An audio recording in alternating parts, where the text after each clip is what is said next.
நான் உன்னை உயிரா நேசிக்கிறேன். வெளியில தான் நம்ம புலி, இல்ல எலிதான். வெளியூருக்கு போயிட்டா போன் பண்ணும்போது ரொம்ப அப்படியே மிரட்டலா பேசுற. என்ன பக்கத்துல தம்பிங்களா இருக்காங்களா?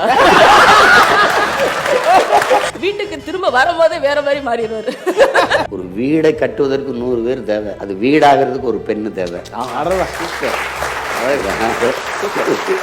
இது வந்து சும்மா நான் குலவிளக்குன்னு சொல்லல, உண்மையிலேயே எங்க குலவிளக்கு.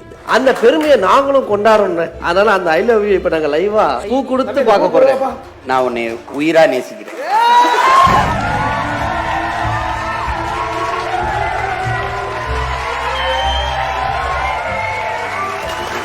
உங்ககிட்ட அண்ணன் வந்து முதல் சந்திப்புல ஏதோ ஒரு வார்த்தையை என்ன ஆரம்பிச்சு பார்த்த உடனே அவர் அழகுல மயங்கிட்டாரு.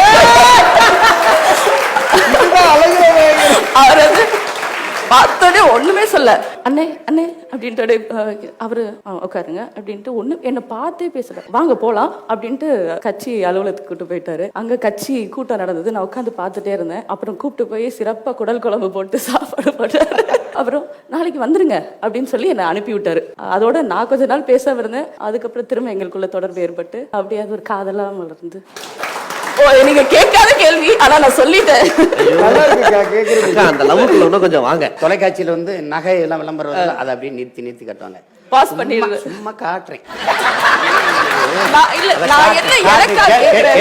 கேளுங்க அண்ணன் சொல்லு. ஏமா இது நான் எனக்காக வாங்குறேன், சேமிப்பு எனக்காக வாங்குறேன், உங்களுக்காக தான். எனக்கு என் புருஷன் ஒருவேளை கஷ்டத்துல இருக்கும்போது நான் வச்சு கொடுப்பேன்ல, அதுக்கு தான் அப்படின்னு பாடிட்டு நீ எனக்கு 2 மருமகளுக்காக. அவளுக்கு குழிய தோண்டி புதைச்சு வச்சாலும் அப்படின்னா அவளுக்கு கொடுக்க மாட்டேன். மாமியாரா இருக்கணும்ல.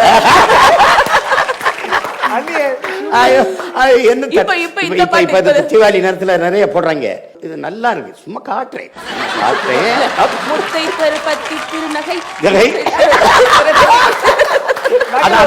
அந்த வரியை மட்டும் நகை, அதையும் இந்த நகையில ஒரு அழுத்தம் வருது.